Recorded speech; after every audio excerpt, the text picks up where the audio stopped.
Por si las moscas, el día de hoy vamos a hablar de activismo y feminismo.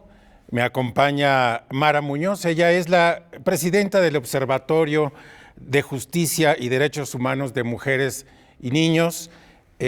Vamos a hablar de este tema en particular a propósito de la marcha y el paro que habrá los próximos días. Mara, muchísimas gracias por estar aquí en Por si las moscas. Al contrario, Guillermo, gracias. Vamos a comenzar preguntando qué significado tiene tanto la marcha como el paro de domingo y lunes. Bueno, yo creo que en principio hay que resaltar que el feminismo que hoy nos está poniendo a todos y todas a hablar sobre el hecho de que las mujeres somos seres humanas, lo cual se ha discursado históricamente, digamos, en los últimos, desde el 1975 más o menos, en las 4 conferencias mundiales de la mujer, ¿no? Promovidas por Naciones Unidas, ya de una forma oficial, promoviendo todo un proceso de institucionalización de la llamada perspectiva de género. Pero bueno, el feminismo que hoy nos está regresando a esa idea en los hechos, que está poniendo el tema en la agenda pública, es el feminismo callejero. Y el feminismo callejero lo digo no como un aspecto peyorativo, sino sí, todo lo contrario. Nos regresa a esta idea de que el feminismo es una fuerza viva, de la fuerza vital del feminismo, esa que se construye de manera cotidiana, en las calles, en todos los espacios de la vida de las mujeres, y que debido a este proceso de institucionalización se perdió en mucho. Se ganaron algunas cuestiones en términos de reflexión, pero hubo un distanciamiento entre la vida cotidiana de las mujeres y la academia y las instituciones, y entonces se volvió también una suerte de trampolín para ocupar espacios de poder que hoy mismo también están siendo cuestionados por este feminismo callejero. Entonces creo que eso es muy importante, y también creo que las dimensiones han evidentemente desbordado, ¿no?, las expectativas, porque muchas de las mujeres que participamos del movimiento feminista hoy somos sobrevivientes, y yo creo que en realidad si nos pusiéramos a hacer un análisis, una reflexión profunda cada una, nos entenderíamos como sobrevivientes todas las mujeres y niñas, y como potenciales feministas, ¿no? Entonces creo que ese es el fenómeno que yo estoy observando. Hablo desde mi experiencia, evidentemente aquí no hay voceras, ¿no?, que también es otra cosa muy interesante de este momento del feminismo, que no se reconocen representantes, ¿no?, lo cual me parece sumamente revelador, ¿no?, y sumamente importante, ¿no?, también para un sistema que ha anulado, ¿no?, en las capacidades de organización en muchos aspectos en este país.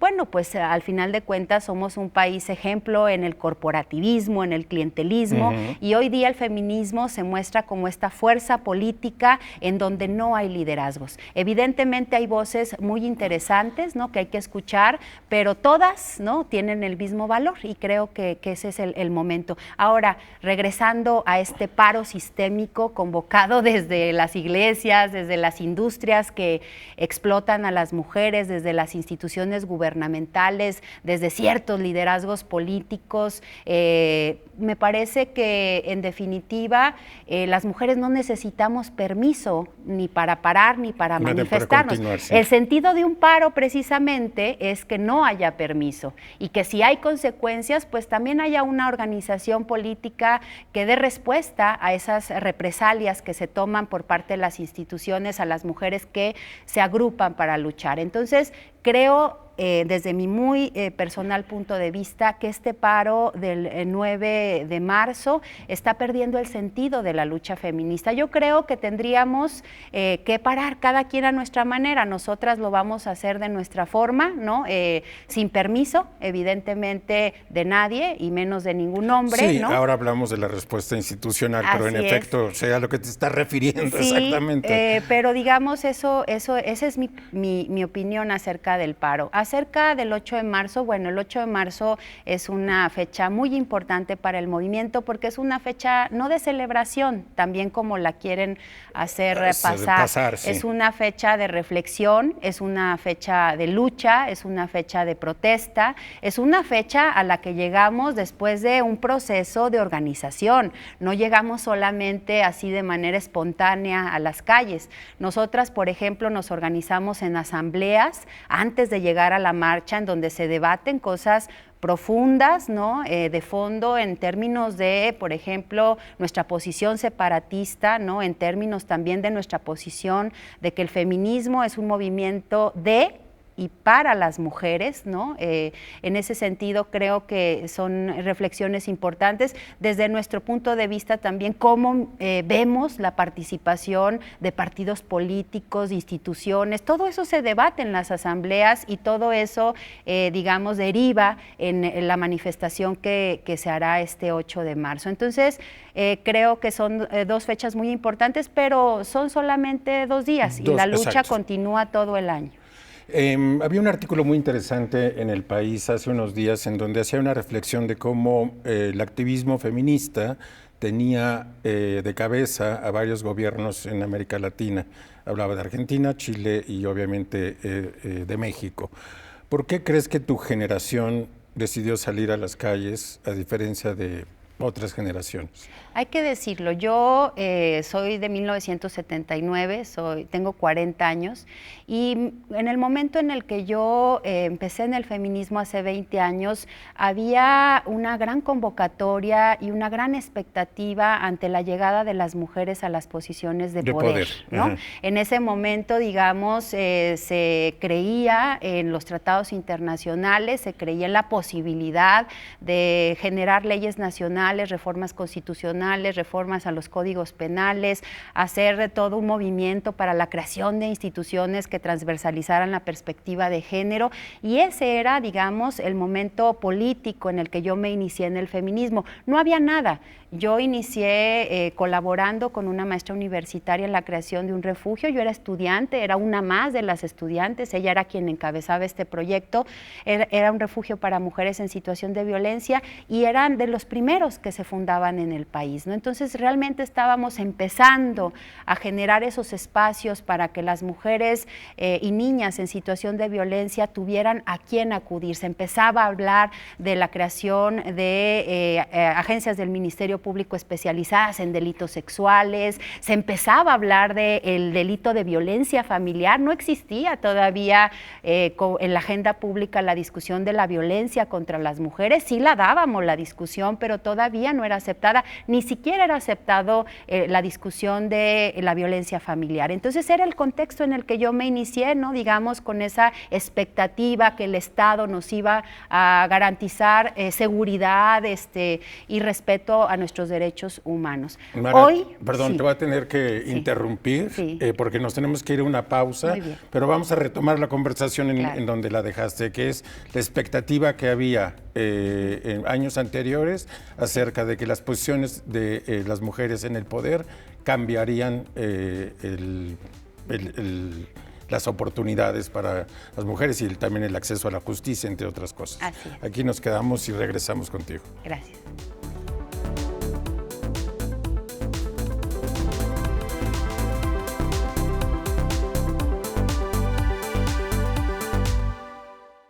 Por si las moscas, estamos de regreso. Yo soy Guillermo Osornio. Ustedes están en Canal 22 y estamos hablando con Mara Muñoz. Hablábamos acerca de su generación y las expectativas que había hace algunos años con respecto a la apertura del acceso de las mujeres al poder y de cómo esto tuvo a lo mejor un quiebre y se comenzó a ver que el activismo callejero tal vez era lo que había que hacer en este momento.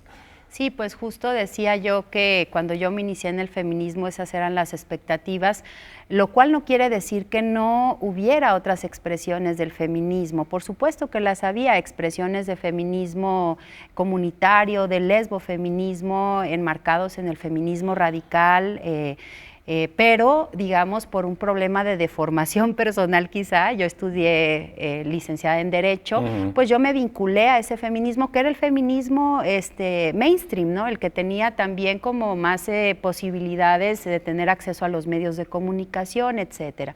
Entonces, al final de cuentas, creo yo que en estos 20 años, ¿no? Yo desde hace varios años me di cuenta que ese no era el camino, ¿no? Pero nos hemos dado cuenta que esa seguridad, ese respeto a los derechos humanos de mujeres y niñas que se discursó en esos momentos, que quedó plasmado en los tratados internacionales, en la Ley General de Acceso a las Mujeres a una Vida Libre de Violencia, la Reforma Constitucional de Igualdad, a la paridad, que empezó con las 70-30, las cuotas, pues no se ve reflejado en la vida cotidiana de la gran mayoría de las mujeres de este país, ¿no?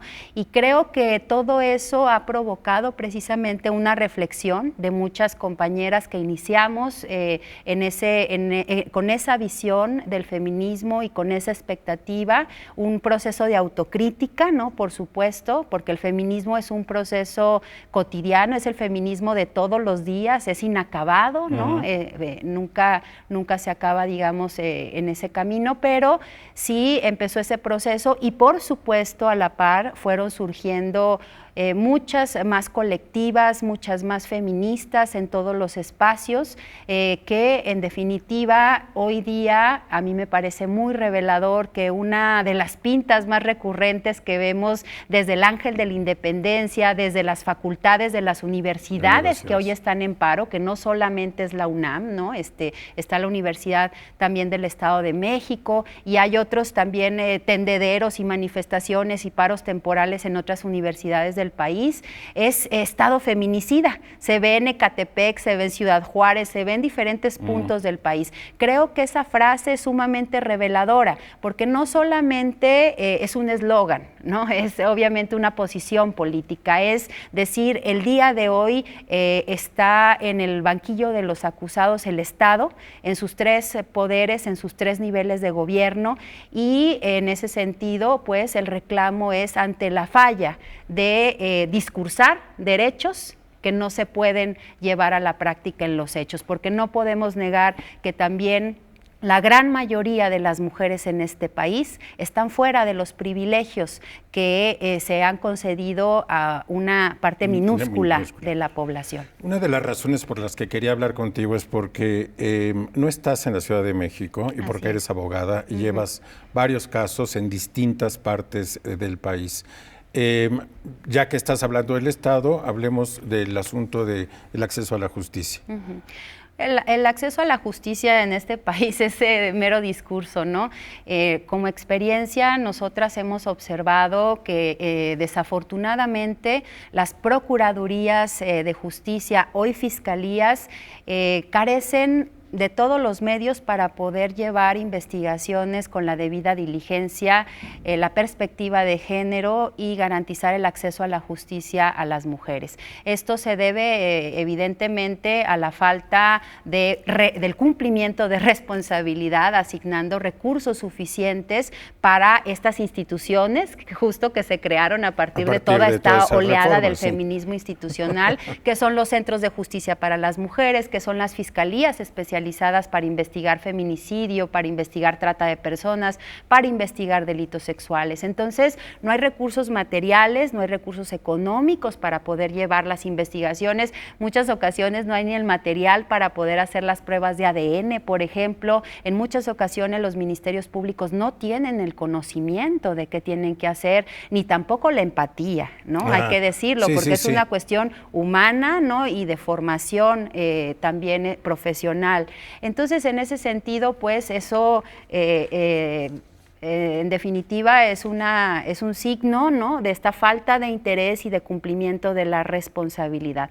¿Cómo digamos, se manifiesta esto? Pues en la violencia institucional, en la revictimización de las víctimas de violencia machista en este país, de las mujeres y niñas que ya son víctimas en el espacio íntimo, por decirlo de alguna manera, y acuden al Estado y entonces vuelven a ser revictimizadas. Vuelven a ser revictimizadas porque no se les hace justicia, porque se les trata mal, porque sus procesos se alargan de manera muy grave, y evidentemente pues ellas tienen que estar acudiendo una y otra vez para ver cómo va su asunto, ¿no?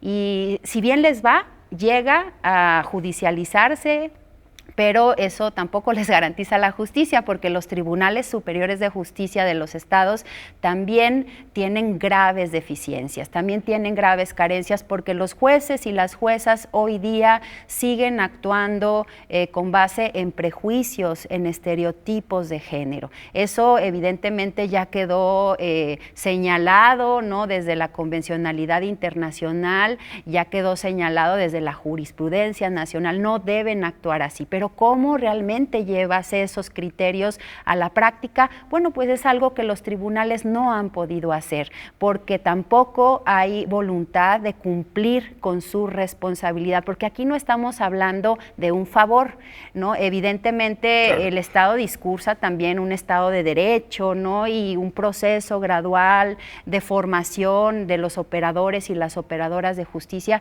que tampoco se ha dado. Entonces, ahí vemos el caso de Sonora, clarísimo, donde las jóvenes se manifiestan, las compañeras feministas en general se manifiestan en la calle, y ante la negativa del Tribunal de Justicia del Estado de Sonora de escucharlas, pues entran y destruyen el tribunal, porque eso no solamente es el momento, no solamente es que les hayan apagado la luz, no solamente es que les hayan hecho hayan cometido esa falta de respeto, ¿no?, sino que evidentemente ahí es una catarsis de todos esos procesos de justicia que no han encontrado cauce, exactamente. Vi que convocaban, por ejemplo, ustedes a justo la marcha del día domingo, perdón. ¿Es más difícil movilizarse en Zacatecas que en la Ciudad de México, o hay alguna diferencia o encuentras diferencias regionales? En Zacatecas hemos vivido un proceso muy interesante de democratización del movimiento feminista. Okay. La búsqueda de una democracia directa, ¿no?, que nosotras nos organizamos en asambleas desde hace 3 años, en donde tomamos las decisiones de manera colectiva y donde las opiniones de todas valen por igual. A mí, históricamente, antes, digamos, de este proceso de democratización, yo siempre intenté hacerlo y se me decía, en el feminismo no se vota, ¿no? Y entonces tenías como estas imágenes, feministas. Yo te estoy hablando del contexto de Zacatecas, pero era un poco eso de sentir que el feminismo se aprende en los libros y se aprende por los años de militancia y se aprende por la edad, ¿no? Ajá. Y hoy en día vivimos un proceso totalmente diferente, en donde una joven de 16 años, ¿no?, puede opinar igual que una compañera de 50 y tantos, etcétera, ¿no? Entonces, ahí, digamos, es la fortaleza de nuestro movimiento. Ha crecido mucho el movimiento precisamente por esas dinámicas de democracia directa, y hoy en las marchas podemos ser más de 700 para una ciudad tan pequeña como Zacatecas, pues es muy importante, ¿no? Lo cual, pues, no se daba antes, ¿no? Las marchas eran muy, muy pequeñas, y bueno, pues ahora lo vivimos de esa manera. ¿Cuál es la respuesta del Estado? Bueno, el Estado, por supuesto, marchamos el 28 de septiembre por la despenalización del aborto. Nosotras tenemos un proceso en donde vamos a presentar una iniciativa popular, no de partidos políticos, con firmas ciudadanas para solicitarle al Congreso la despenalización. Entonces marchamos, ¿no?, en el marco de este proceso que estamos llevando a cabo. Y pues ahí estuvo la Guardia Nacional, la Policía Estatal y la Policía Municipal con armas largas, ¿no? Entonces, evidentemente, el Estado solamente se aparece con sus fuerzas de seguridad cuando se trata de reprimir la organización, la libre manifestación organizada de las mujeres, porque cuando nos matan, cuando nos violan, cuando se nos violenta en el espacio privado, en el espacio íntimo, nunca se aparecen. Hace unos días mataron a una mujer después de 12 horas de tortura, ¿no?, en el municipio de Guadalupe, en Zacatecas, porque la policía municipal del municipio de Guadalupe, Zacatecas, nunca acudió al llamado. Entonces, bueno, vamos a dejar aquí, nos tenemos que ir a una pausa y seguimos contigo. Muy interesante lo que estás diciendo. Muchas gracias. No, gracias.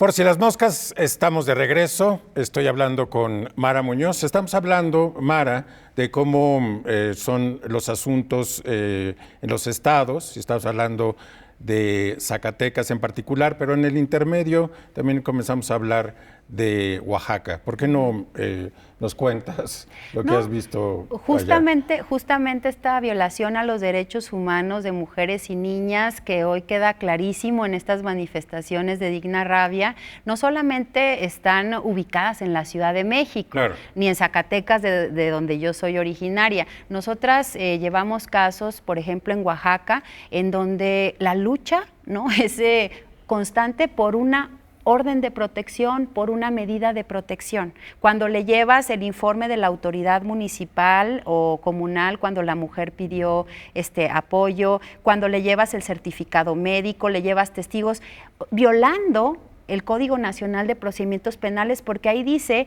que solamente basta con que el Ministerio Público, ¿no?, sepa de una situación de riesgo, ¿no?, y haga esa medición de riesgo para conceder una orden de una medida de protección. Y la ley de acceso ni siquiera eso señala, ¿no?, en términos de la medición de riesgo. Entonces, eso es una lucha cotidiana. Una lucha cotidiana es que quieren hacer que en un caso de abuso sexual haya conciliación entre las partes, por ejemplo, no tomando en cuenta en lo absoluto esa relación de poder y esa violencia tan tremenda que se cometió contra la víctima. En el caso, por ejemplo, de Sinaloa, ¿no?, llevamos un caso de trata de personas con fines de adopción ilegal, y ha sido una lucha constante, ¿no?, contra el Tribunal Superior de Justicia, porque concede, por ejemplo, suspender el proceso de adopción por la vía voluntaria, pero deja a las niñas en manos de la familia adoptante cuando la madre ya se manifestó,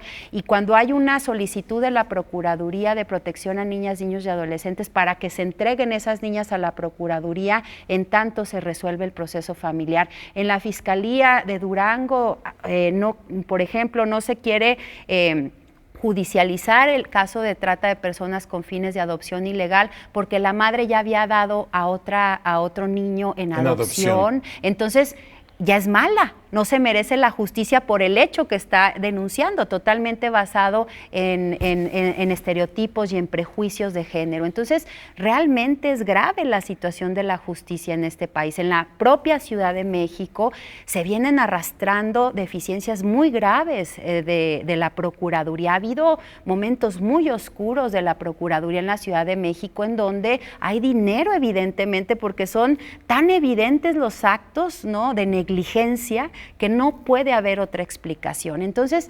evidentemente, las instituciones, ¿no?, y eso es lo que no se habla en estos foros, en donde se está tratando de encontrar la respuesta del por qué las mujeres hoy salimos a las calles. Foros que además televisivos o en columnas de opinión son también liderados por hombres, tratando de explicar un fenómeno que no entienden, porque no pueden entender, porque no han vivido, ¿no? Y también, digamos, desde el feminismo institucional se generan estas convocatorias, y el problema, pues, es que hay una separación, hay un divorcio, ¿no?, entre las instituciones y la realidad de la mayoría de las mujeres, porque no se trata un tema fundamental en esto, la simulación. El Estado mexicano es un gran simulador. El Estado mexicano se ha convertido en un administrador de la pobreza, ¿no?, y un mecanismo para que las personas que poseen el dinero en el mundo puedan hacer de las suyas. Y entonces, ¿no?, lo demás